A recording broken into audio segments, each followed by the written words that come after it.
Bình Phao Mười Xây, Bình Phao Mười Lô,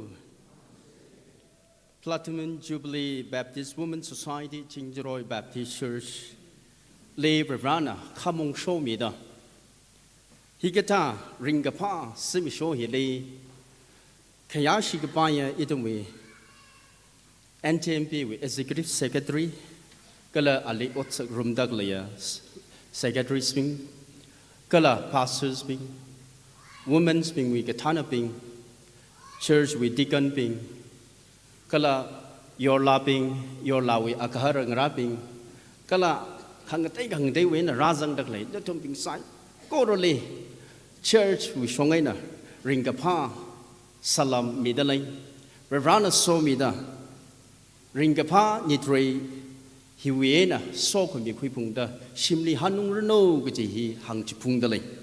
Arui itumwi program Sata Hawaii, itumwi functionaries Bingli, Kala Aji program li Shurukui Mikita Clay to Bing Sai, Goroli, Reverana Pangshap Mida, Sokami Atam Sang Saklakra Gaji itumwi Shik Sunday Chuvangana, Arui installation Atam Quitter, Jena, Aji itumwi. Itumli tan bigita clipping na mga song karang ning milo.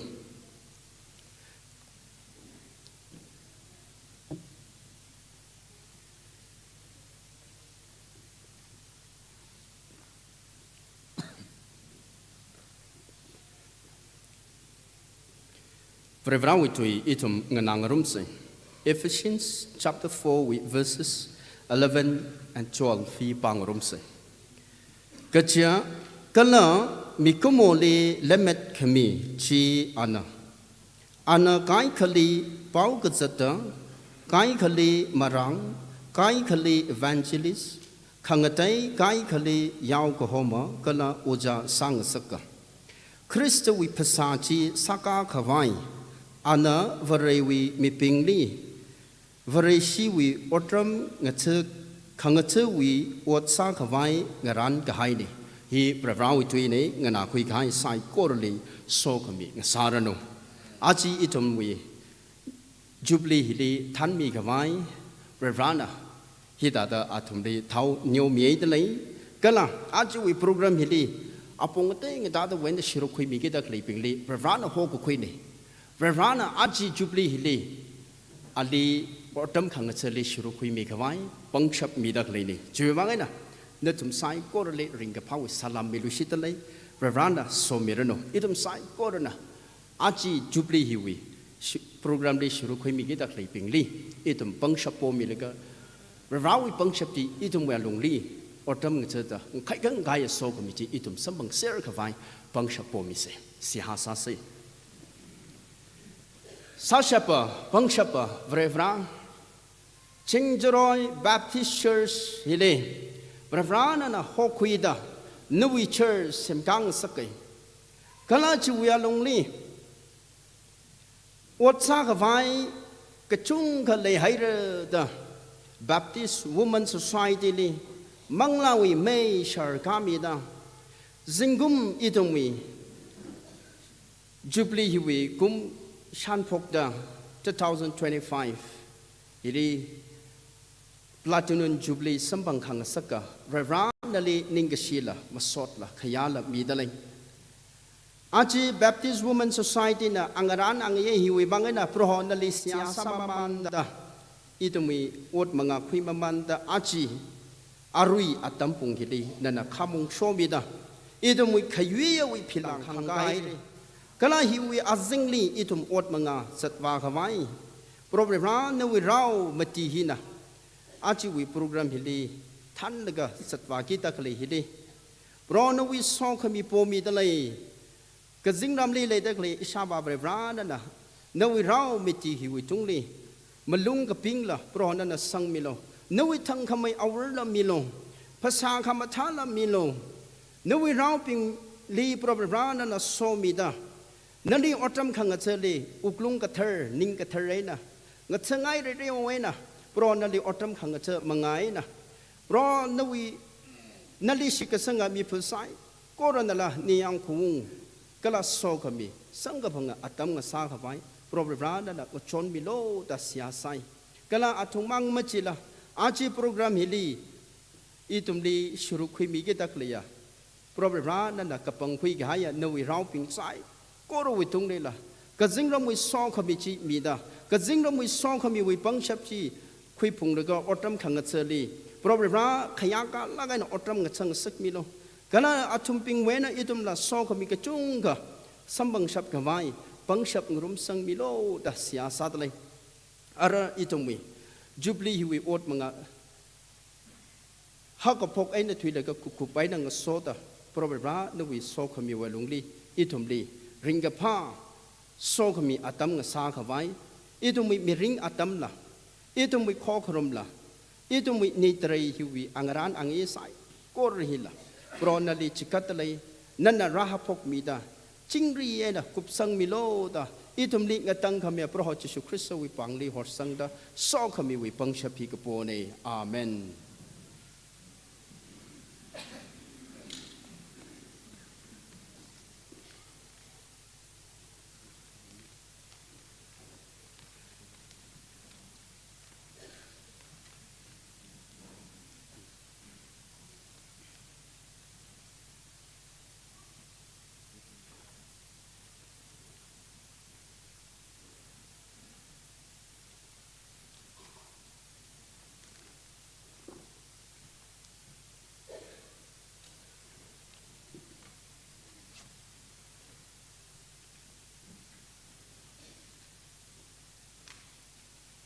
ลามาชิงทราดจิชัดตุยจามกระดมติลีฮิดาดหังเอโปรโฮนาสามีก็หายจิมิกโชจีอาจนะอิทุมจิลีริงพาดมาทานซะอาจิวะอาวุงราบิงลียังดาลกะโปรจามรีงลาละมาทัศกันนะที่เสร็จเลยอาทุมีจอดกันให้เนี่ยนิตเรวีวังโอซาซาละกะก็จอดกระจังกระจุงกะคางละกะอาชีวะเรนะอิทุมีขังรันงหันกามีละกะริงพัสเซกันนะราจังเสร็จเลยเวเรวีโซขมียตั้มสารโนก็ละเวเรวีอามิงขังกะกะนิดเริงสารโนราจังกะหายาdelegate spring sai ko roi wang la so khamiya atam so khami sham ga khui ni dreng sa ser sei ke ji ri make up ta hang ji phun ngai dale ari ngi jin it we welcome service we ran ye hu da ka itum na chat ta pai me gwai ina ji thai me ge mathang itum ji thai maman gwai sa re than me hi ina ning me dale ili song ning ra ya ma hoye itumi choir city jubilee choir na pammi dale kala how go phokla la kui ke jingram wi nidre ke ji itum sai ko rana nganing ga la ga sarum ra how go phok se ha hi reverend grace rapung yaw go homa jingjroi ngachapung baptist church na hang mira kala chiwi thili chakmai ke jithe kala panan ka sa hi bws na rakhui milga chiwi thili masodla hi jubilee choir na samira ashina hallelujah chorusara ashina lag sa atam chitran itum sai ko rana khaya shi sa da nganinga laga itum nganang room se gi hangai dale chenara itum wi itum na hopok pai vai hau gu phok lali lakui hi tongana nganinga laga sarum se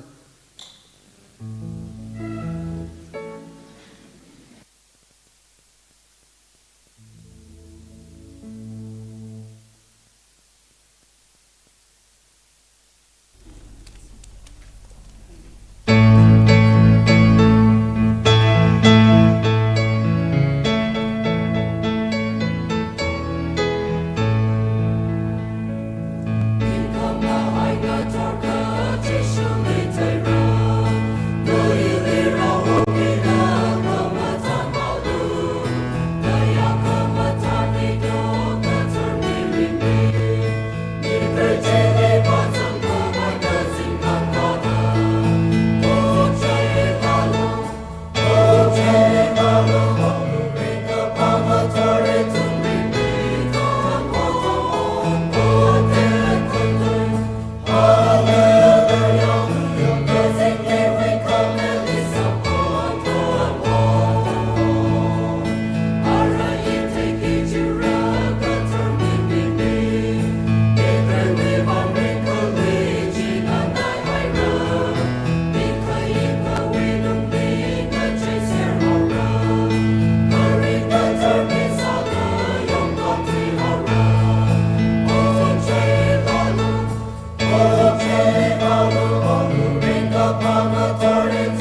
มเสใส่ก่อนนะ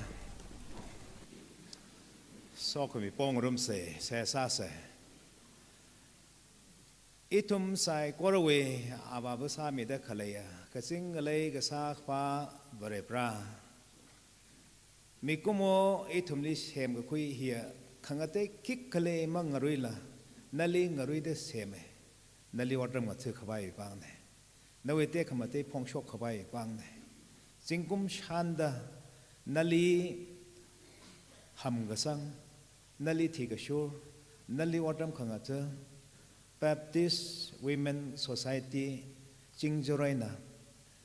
จิงกุมหังชนิดพังากากชงนิตรฮีสิมิกโชหิวเอ็นทุยละกามาทังวาชงดามลุงกิตเลยริงพายมีกจิบุยมังลาอุกลุงงะเผากะกาซอกขมีงรุมกะสังานิตรงะสังสังมิโลนั่นลีอดรำขังกะทุยริงกะพาภาพตาชิงกะคุยเรกะสังมาไตกะสังเวนิ่งขลุมเรบรามีกะจุงขนาฮอนละกะอีเจ้าเวชงซาไพการนะนั่นเรียดมีกายงรอกตากะฮอนไนนะตังเฮาเวอาจจะมาให้ละไกนะฮิกะทาจุปิลีซอกขมียนิตรสัมพังดะขเลยนเวรบรายาวนาปิงสายโกรวีภาษามังลากะจักกัดนาลินิงยังอกลุงมังลาต้องติงดะหอสังละกะริงผ้ามาทันดานามิงลีซอกกะจิกะตาจุปิลิงสังสังเมโลโปรแกรมอังรานเอสไอโกรฮีนเวปังเลวกะสังเนนันนาบริบราสอมิดารังรมิโลรัฐานมิโลหับกับขนมก็ลากสิสายก็นำมาการชกมิดาอารุยคาเรงาเซนวยซ้ำกับพังกสิบหิวเอนะบริบรานั่นนะงาคุยมิโลจิเทริซัดมิโลคริสเตียนมิลิซาซาตะกับปอนเออาเมน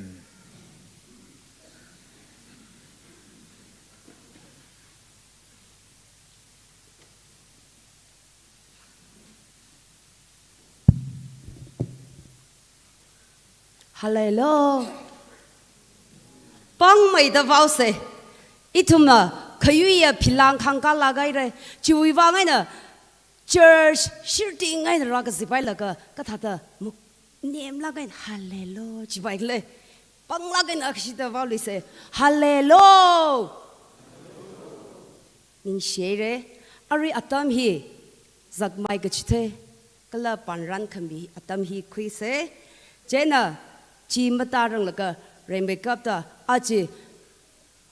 สิงคมหังชินีดพังอาก็กชุงอ่ะนี่เกรฮิลีชรกคุยงรุมเรดา pastor speak woman chairperson speak ก็ละdeacon speak ก็ละขังเตยปิงก็ละอิทุมวยเลยก็เสียยอร์ลาปิงยอร์ลาเวอากหารังรานาวราปิงก็ละรำฮิวีเลยก็เสียชิมครูบิงรำฮิลิมาปั๊มซาลาละอปั๊มกตาเตยดปั๊มรอกซาลาละจูบิลีวิสอขมิจิลีอิละจังลักเรดชรกคุยงรมตะขเลยนั่นทำไซโกรเลยกะจังคัดริงกะพาเอ็นดะนั่นทำไซโกรเลย welcome ซาดเลยกะจีฮีฮังดเลยอีทุมนะเรไม่กัดจักไม่กะจีเทฮีคุยการ์เรเวนเกเบเนติกกลาอวิมิซิสนั่นนี่นะมังอาชงครั้งมิโลReverend K. Benedict Hina, Executive Secretary and TMPA ne, Jena awi Mrs. la, nanili mga siyang karami kawai, yari katong ali, sagmay hi chitingay ye, kacha itumwi, kayui apilang hi, kangkami kawai kangat kao, atam chitaran, kika, kakalang malay lak la, matang tutu mayakami juvang rimpaye, ning siye, juvang nanili itum na, tiaw lak salala pan ranaw la sanga italaye oda na hiva kramilo awi misis na la hiva kramilo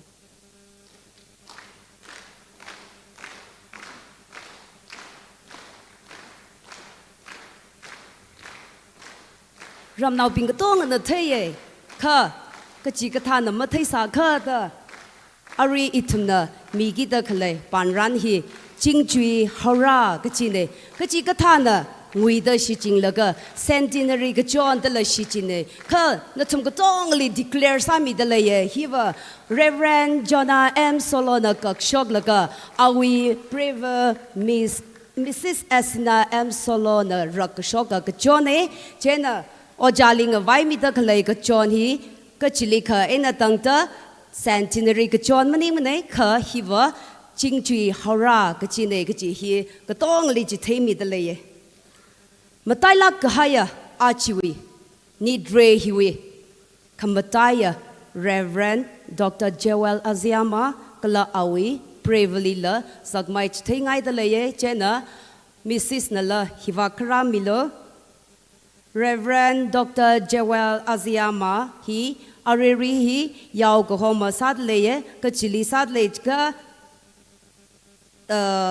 Tangko Baptist Church Mumbai li ana pastor akasada yaw hom ting sing laga na ning da leye chak kata apam we na iwi church li kala iwi lui ram li manglawi zathan hili pau ga pha ha ga shok hi iwi ot nga rup la ke da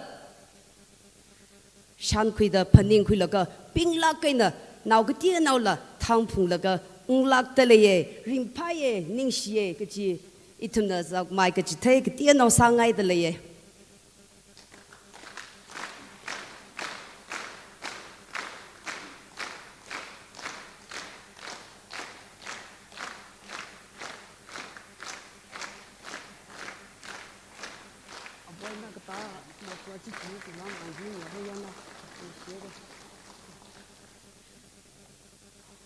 Kaktumali Miss Yaupwe Shimre Women's Secretary, ETNPA. Miss Nalahiwak Akshidaka Shogmilo.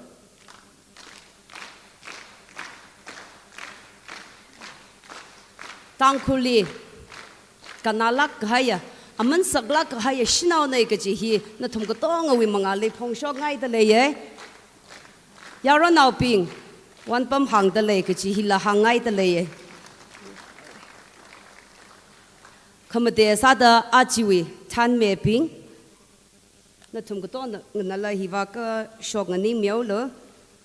Dr. Sochan P Temila Sangkro Puniti Shimre Songaning Riyama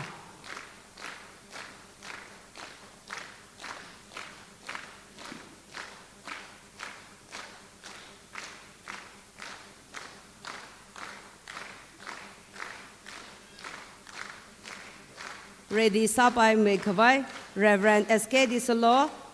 Yaugahoma, Kala Reverend Jonah M. Solo, Yaugahoma, Power Baptist Church, Kala Reverend Jonah M. Solo, we brave. Reverend S.K. Solo, Yaugahoma, CBC, Nanala.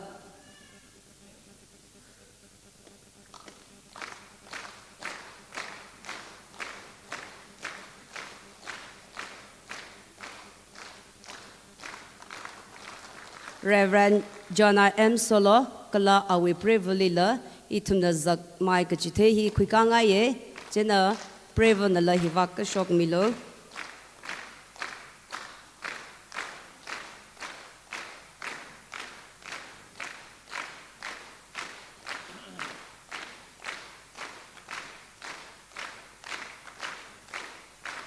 Iram wivang, kala tangkur wivang va, amang sak la kahaya. Ojane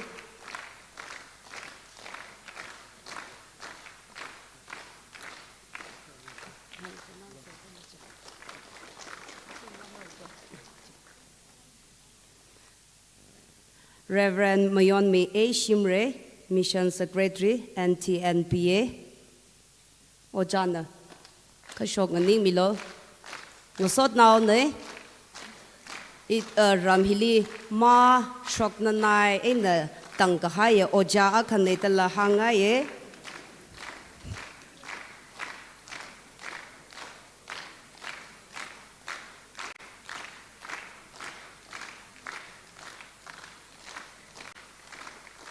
Kachisha Sada, Itumwe CBFU chaplain. CBFU with chaplain. Itum Yukur Fellowship with chaplain Sada, Oja Vimar. Oja Vimar Hinda, Yukur Fellowship with chaplain Sada, later laye, Kala Awi Mrs. Miss Susana.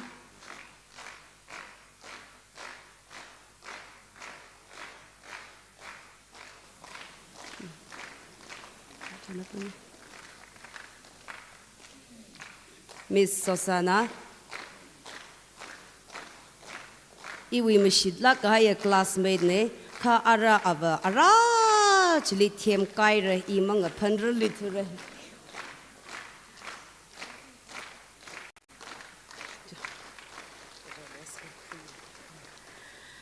Ara ituna kachikoli itumwe mission workers, finance secretary, kala education secretary, youth secretary na tumlila. Yari ka to ngay mga lizak mahi chitenga ye, jena hivagli ka shok ning miaulo, mga vagli ka shok ning miaulo. Chiwi matangli TNPC coordinator Mr. Warren. TNPC coordinator Mr. Warren T. Shimre. Nalila hivagli ning chang dalaye.